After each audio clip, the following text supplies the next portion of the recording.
बख़ैर रागली to all of you. मैं हूँ फ़ख़र यूसुफ़ज़ई और आप देख रहे हैं डिबेट विद फ़ख़र। आज की डिबेट में बात करेंगे, वैसे तो पीटीएम के बारे में मेरे ख़्याल में ऐसा शायद कोई हो जो उनके हवाले से ना जानता हो, पाकिस्तान में हो या पाकिस्तान से बाहर हो।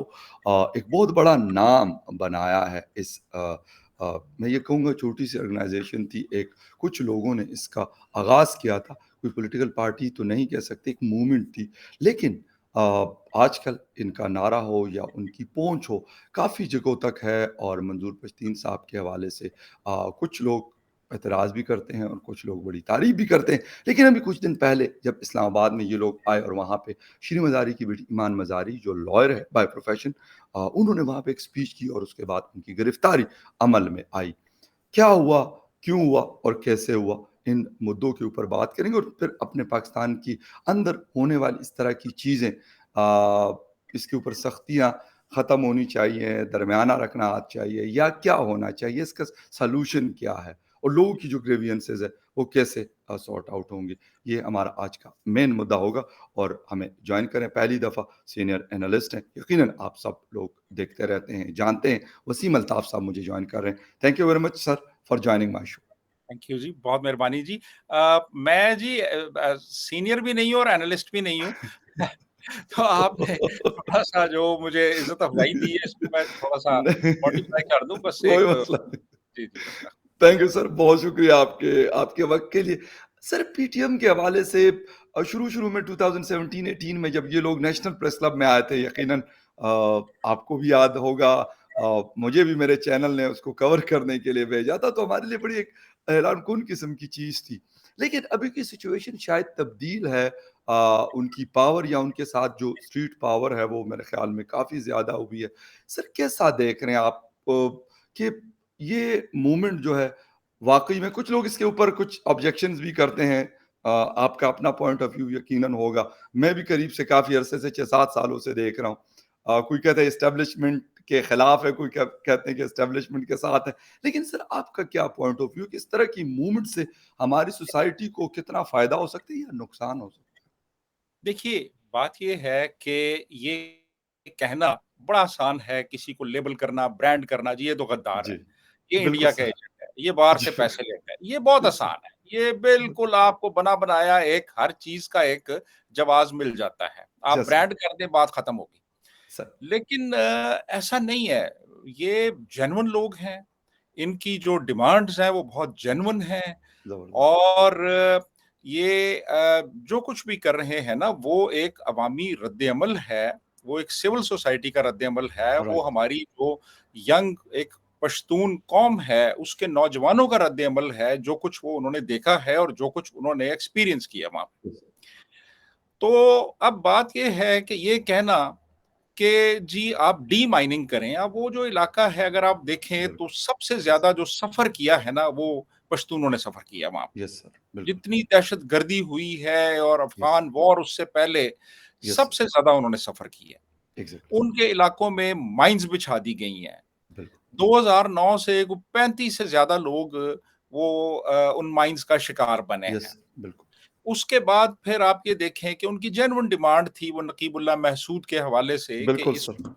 जिस बंदे ने यस, कत्ल किया है, उसके यस, खिलाफ एक्शन लिया जाए यस, और आप देखें कि वो रॉ अनवार जो था, जिस पे कोई 440 से ज़्यादा यस, लोगों के कत्ल का इल्ज़ाम था। बिल्कुल।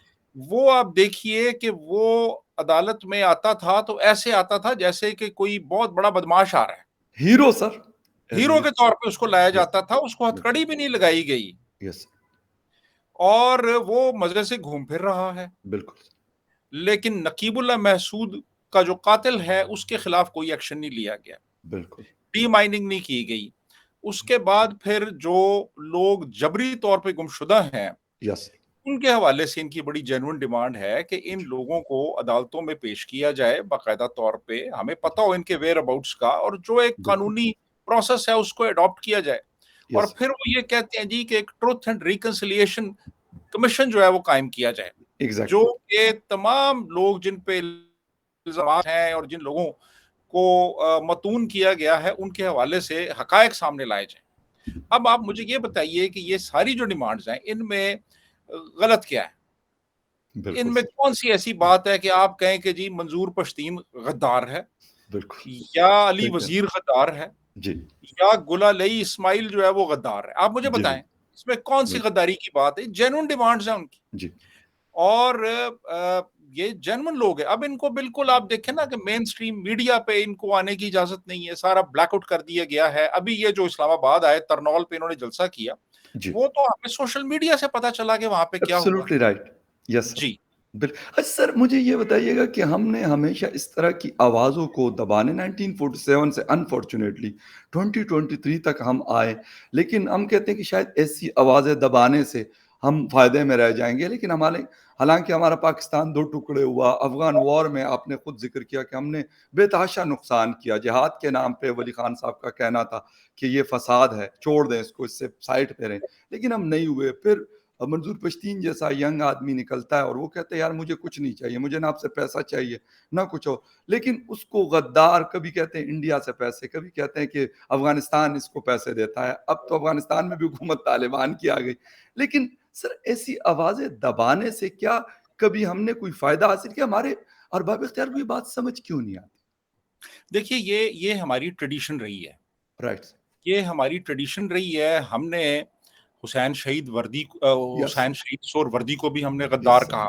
बिल्कुल सर, हमने जीएम सैयद को भी गद्दार कहा। बिल्कुल सर। हमने मुजीबुर रहमान को भी गद्दार कहा। जी उससे भाई। पहले हमने बाचा खान को भी गद्दार वली कहा। खान साहब जेल में रहे वली खान गद्दार के। को गद्दार कहा। यानी बात ये है कि जो बंदा भी जी, अपने हकूक की बात करे, जो बंदा भी सच की बात करे, हम सीधा एक सिक्का बंद फ़ॉर्मूला ये है कि इसको गद्दार करार दे दो। बिल्कुल, बिल्कुल, बिल्कुल, ये बिल्कुल। हमारी ट्रेडिशन है, हमारी हिस्ट्री है। ये तो आप देख लें कि वो लोग जिन्होंने पाकिस्तान बनाने में एक किरदार अदा बिल्कुल, किया, यस। उनको भी गद्दार ठहराया गया। इवन वो जो जिन्होंने पाकिस्तान का नाम रखा था, चौधरी रहमत रहमत अली अली, साहब, उनको भी गद्दार यस। सर फ़ातिमा उनको भी जनाह गद्दार तक को कहा हमने नहीं गया। छोड़ा। फातिमा जिन्ना को गद्दार कहा गया जी। जी, अब आप देखें ये तो ट्रेडिशन चली आ रही है हमारी कि जी जिससे इख्तिलाफ है उसको गद्दार करार दे दो। बिल लेकिन हमने कोई सबक नहीं सीखा। अब आप देख लें कि ये जो 71 में जो कुछ हुआ, जो यस। डिबैकल हुआ, जी, आधा मुल्क अलहदा हो गया। बिल्कुल। उसमें भी मुजीबुर रहमान के जो कंसर्न्स थे और जो उसके जी, एतराज़ात थे कि यार ये सारा कुछ किया जा रहा है फेडरेशन की तरफ से, यस सर, उनको एड्रेस नहीं किया। एग्ज़ैक्टली। वो सीधा-सीधा कहा गया जी ये तो गद्दार आदमी है, ये गद्दार है ये। हालाँकि उसने बड़ा एक रोल प्ले किया बिल्कुल, था पाकिस्तान मूवमेंट में, है जी? बिल्कुल, और उसको गद्दार करार दे दिया गया। लेकिन उसके बाद फिर आप देखिए कि हुआ क्या? एग्ज़ैक्टली। कि वो उसका नतीजा क्या जी, निकला? किसी को गद्दार करार देने का नतीजा क्या निकलता है? एग्ज़ैक्टली। अब वही जो ट्रेडिशन है उसको लेके चल रहे हैं कि जी मंजूर पश्तीन गद्दार है और अली बिल्कुल, वज़ीर गद्दार है बिल्कुल। और मोहसिन दावड़ गद्दार है, ईमान गुलालई मज़ारी गद्दार है। है, ईमान मज़ारी गद्दार है। जी, यार कोई गद्दार नहीं है। ये सब मुहिब्बे वतन पाकिस्तानी हैं। ज़बरदस्त, ज़बरदस्त। और आप खामख़ा असल जो इश्यू है उससे आप लोगों की तवज्जो हटाने के लिए आपने वही पुराना एक जो जी, हथकंडा था वो इस्तेमाल किया है जी कि बस और कुछ ना करो। इनके जो जेन्युइन ग्रीवेंसेस हैं उनको एड्रेस करने की या, ज़रूरत नहीं है। या। बस ये इनको गद्दार करार दे दो और रियासती ताकत इस्तेमाल करो इनके खिलाफ। अच्छा रियासती ताकत। सर, मतलब रियासत की ताकत को हमने देखा 50s से शुरू हुआ, जब बलूचिस्तान में ऑपरेशंस हुए। फिर ये ऑपरेशंस 2005 के बाद ये शिफ्ट हुए खैबर पख्तूनख्वा की तरफ। बहुत कुछ हुआ, आपने भी देखा मेरे जैसे जिसे कहते हैं कि एक तालिब इल्म के तौर पे मीडिया के, मैंने भी देखा वो सवात में हो, नॉर्थ साउथ वज़ीरिस्तान में हो, हंगू तक, पता नहीं कहाँ-कहाँ था, औरकज़ई तक, ये सारा कुछ हुआ। लेकिन सर उसके बावजूद अभी सेनेटर मुश्ताक साहब की एक स्पीच है, यकीनन आपने भी सुनी होगी। वो यही कहते आ रहे हैं कि आपने फेंसिंग भी कर दी, आपने सारा कुछ कर दिया, लेकिन वही कुछ चल रहा है, 15-20 साल हो गए। एक आम आदमी, वो मंजूर पश्तीन साहब की शक्ल में हो, वसीम अल्ताफ साहब की शक्ल में हो, वो फ़खर यूसुफ़ज़ई की शक्ल में हो, वही सफ़र हो रहा है, किसी और को तकलीफ़ नहीं होती। मैं ये नहीं कहता कि मेरे फ़ौज के जवान शहीद नहीं होते, लेकिन जो बड़े हैं या फिर कुछ और जो लोग हैं, उनको तो फ़ायदे हो रहे हैं, वो तो बड़े सुकून में हैं। ऐसे ही है, ऐसे ही है। जी, वो जो बड़े लोग हैं उनको तो कोई नुकसान नहीं होता। जी, वो तो मज़े से अय्याशी करते हैं, बड़े-बड़े जी, बंगलों में रहते हैं, बच्चे जी, उनके अमेरिका, यूरोप में पढ़ रहे हैं। जी, उनको तो इससे कोई नुकसान नहीं है, नुकसान तो उस राइट, बेचारे आदमी को है कि जिसके बच्चे की एक टाँग ज़ाया हो गई है एक माइन की वजह यस, से। यस, नुकसान तो उन ख़वातीन को है जिनके शोहरों का 3-3 4-4 साल से 5-5 साल से पता ही नहीं है कि वो कहाँ पे हैं, वो ज़िंदा बेशक, हैं, वो मर गए हैं। बेशक, नुकसान तो उनका हो रहा है कि जिनके घर के घर जो हैं वो ज़मीन बोस कर दिए गए हैं। पूरे-पूरे बिल्कुल, मोहल्ले ज़मीन बोस कर दिए गए हैं, उनका जी, नुकसान है। जो जी, बड़े लोग हैं, जिनका आपने ज़िक्र किया, जिनकी तरफ इशारा किया, उनका क्या जी, नुकसान? उनके लिए तो बस ये है कि जी इनको गद्दार कहो और इनके खिलाफ रियासती ताकत इस्तेमाल करो और वो राइट, की जा रही है। हमने कोई सबक ही नहीं सीखा इसके साथ, इससे कोई सबक नहीं सीखा हमने। हमारी अफ़गान पॉलिसी बड़ी बुरी तरह फ़ेल हो चुकी है। जी, बिल्कुल, जो पॉलिसी हम परस्यू करते रहे इतने सालों जी, और जिसके नतीजे में हमारा मुल्क डिस्टेबलाइज़ हुआ, हमने जी, उससे कोई सबक नहीं सीखा राइट, और अब फिर हमें पता नहीं है कि हमारी डायरेक्शन क्या है? हमने किस तरफ एब्सोल्यूट, जाना है? हमारी खारजा पॉलिसी है क्या अफ़गानिस्तान के हवाले से? हमें तो ये भी नहीं यस सर, पता। एग्ज़ैक्टली, बिल्कुल सर, फिर हम कहते रहे जी कि वो इंडिया वहाँ से सारा कुछ कर रहा है। वो इंडिया भी बिल्कुल, चला गया, उसके कॉन्सुलेट्स भी बंद हो गए, बिल्कुल, लेकिन वो सिलसिला अभी भी चल रहा है। है जी? तो वो भी झूठ था सारा कि जी वो इंडिया वहाँ से कर रहा है। एब्स इंडिया तो चला गया, बिल्कुल लेकिन सर, मामलात तो हल नहीं हुए आपके। मामलात तो वहीं पे हैं आपके। सर तो बात ये है कि इनको कुछ समझना चाहिए, कुछ सोचना चाहिए। जी, अच्छा फ़खर। सर मुझे 2 चीज़ें आपने मैं क्योंकि बज़ात खुद जो है 2 दफ़ा आफ्टर द तालिबान रेजिम मैंने विज़िट किया अफ़गानिस्तान को। काबुल को मैंने मेन कवर किया और बाकी भी बहुत सारे इलाके मैंने कवर किए। यहाँ पे आमिर खान मुत्तकी जब भी आते हैं, लास्ट भी जब आए थे जून या जुलाई में, मई में आई थिंक सो, मैंने उनसे उस वक़्त भी पूछा था, टीटीपी का क्वेश्चन भी किया था और इंडियन सपोर्ट का भी। तो उन्होंने मुझे कहा कि यार पहले भी आप लोगों के इल्ज़ामात गलत थे और अब भी आप लोगों के इल्ज़ामात गलत हैं। इसका कोई ताल्लुक नहीं, टीटीपी आपका मैटर है, 20-25 साल से है जब हम ताकत में नहीं थे। सर इस सवाल का जवाब हमने कभी नहीं दिया, मतलब मेरा मतलब ये है ना मैं दे सकता हूँ, ना आप दे सकते हैं, लेकिन हम इसको डिस्कस कर सकते हैं। ये जवाब हमें कौन देगा? हमें तो सिर्फ़ ये बताया जाता है कि जी फलाँ ने कर दिया, बस। देखिए, बड़ा आसान होता है ना ये सर, कॉन्स्पिरेसी थ्योरी सर, घड़ना जो है, यस, बड़ा आसान होता है, कोई एविडेंस की ज़रूरत नहीं है जी? आपको ज़रूरत ही नहीं, आप सीधा-सीधा कह दें जी फलाँ कर रहा है ये फलाँ जी, कर रहा है, ये जी, 9/11 जो है ये भी साज़िश थी मुसलमानों बिल्कुल, के खिलाफ बिल्कुल। और ये जो बांग्लादेश बना, ये भी साज़िश थी इंडिया की और ये जो बलूचिस्तान में जो कुछ हो रहा है, ये भी साज़िश है जी? यस सर, और जो जी। इस मुल्क के अंदर जो कुछ हो रहा है, ये भी साज़िश है। अमेरिका की, अमेरिका की साज़िश है या किसी और की साज़िश है। मतलब ये बहुत एक आसान-सा नुस्ख़ा है कि आप इसको साज़िश करार दे दें, जो उस साज़िश में बंदे जिनसे आपको थ्रेट है, उनको आप एजेंट करार दे दें यस सर, और बस आप उसके बाद आराम से सो जाएँ, ठीक है? काम और खत्म आपका। बात खत्म होगी फिर, बात खत्म होगी। आपने मामले की तह तक नहीं जानना कि भई जी, असल वजूहात क्या हैं, आप जाना ही नहीं चाहते। बिल्कुल, आप उस तरफ जाना ही नहीं चाहते। एग्ज़ैक्टली, आपको फ़ायदा हो रहा है उससे क्राइसिस सिचुएशन में, आप उससे फ़ायदा उठा रहे हैं और एब्सोल्यूटली, यस, चूँकि आप फ़ायदा उठा रहे हैं, लिहाज़ा आप उसके हल की तरफ नहीं जाएँगे। आप उसका बिल्कुल, हल यही निकालेंगे कि आप लोगों को लेबल करते रहेंगे, उनको ब्रांड करते रहेंगे, उन पे इल्ज़ामात लगाते रहेंगे और साज़िश करार देते रहेंगे हर चीज़ को। एग्ज़ैक्टली। तो ये आपका एक पेट फ़ॉर्मूला है आपके पास और वो चल रहा है। अच्छा सर कल मिस आरज़ू के शो में दीपक ओड़ा साहब आए हुए थे, फॉर्मर एम्बेसडर रहे हैं। मतलब पाकिस्तानी एम्बेसडर से भी मुलाकातें आपकी, मेरी भी, बहुत सारे जान-पहचान वाले लोग हैं। लेकिन सर मुझे कोई यकसुई नज़र नहीं आती हमारे यहाँ की। अ, अजीब किस्म का, यानी हमें पता नहीं चल रहा होता कि हम क्या कर रहे हैं। बेशक वो पॉलिटिकल हो, सिक्योरिटी सिचुएशन हो, फॉरेन पॉलिसी के हवाले से हो। हम मतलब 76 ईयर बहुत ज़्यादा अरसा भी नहीं है, लेकिन सर बहुत कम टाइम भी नहीं है, कि बहुत सारे लोग आए, बहुत सारे लोग गए। लेकिन एक जिसे कहते हैं यकसुई हमें नज़र नहीं आती कहीं पे भी। बस हर कोई आता है, अपने हिसाब से करता है, शॉर्ट टर्म जो भी उनको लगता है कि ये बेहतर है या नहीं है या उनके लिए शायद बेहतर है, वो कर जाते हैं और फिर निकल जाते हैं।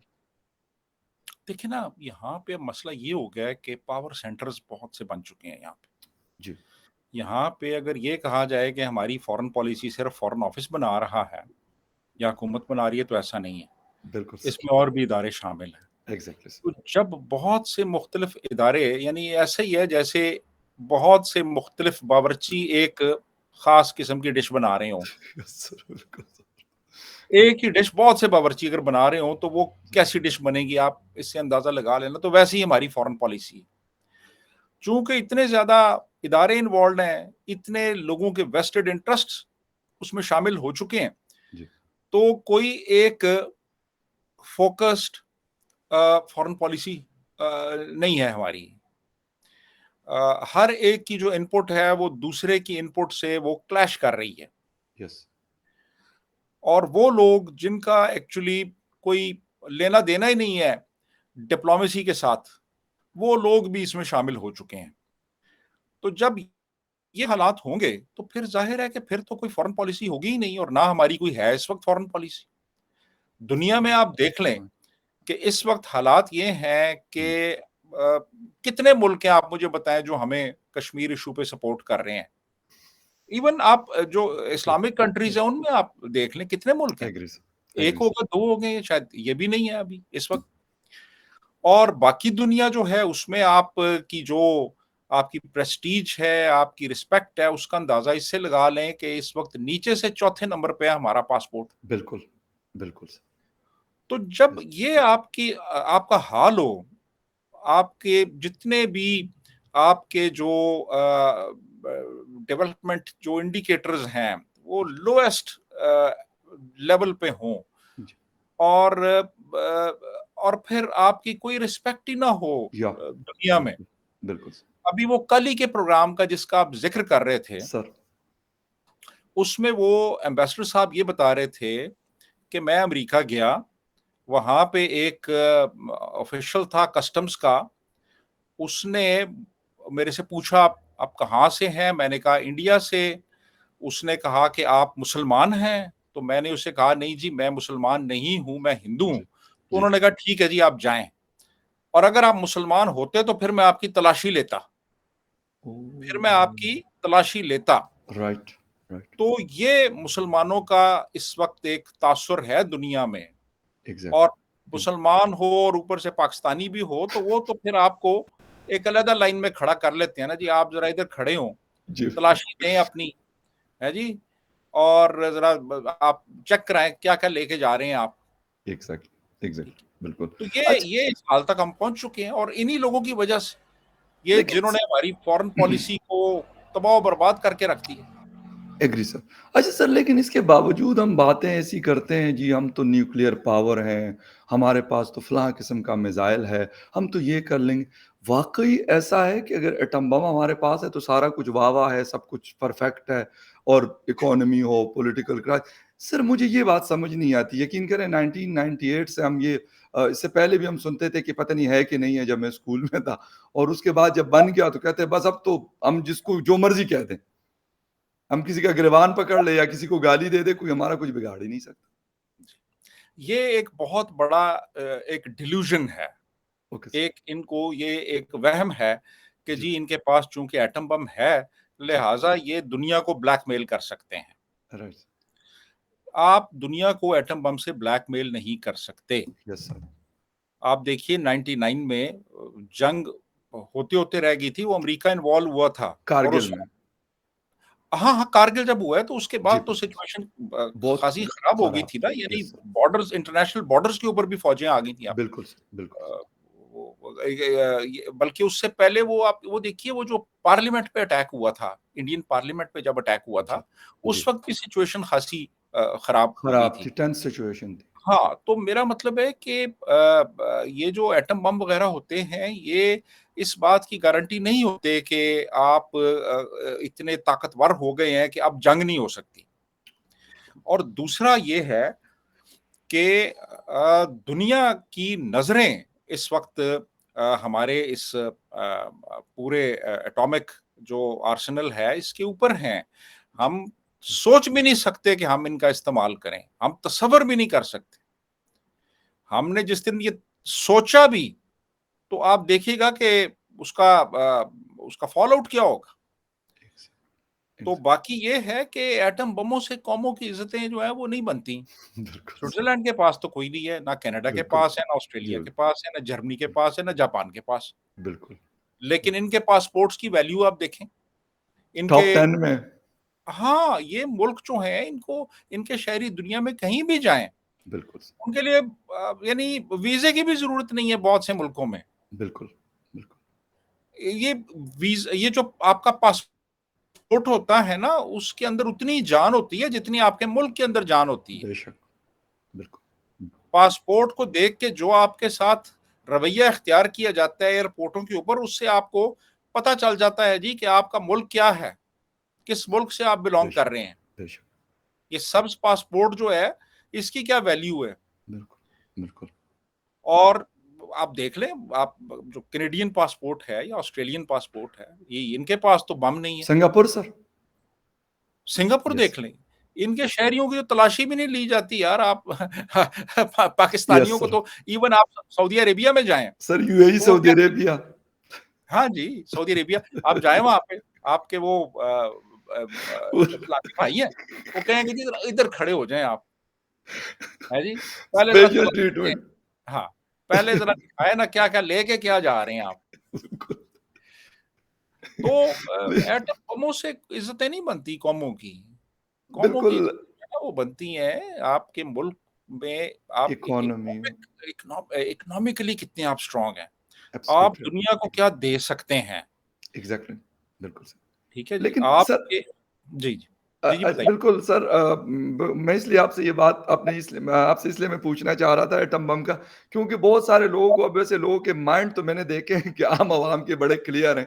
कश्मीर के हवाले से भी बहुत सारे लोगों ने मुझे कहा, यंगस्टर ने, कहते हैं यार हमें वही जॉब चाहिए अच्छी, हमें अच्छी एजुकेशन चाहिए, कश्मीर जाना और आप जाने और आपके काम जाने, मतलब बहुत सारे लोगों से।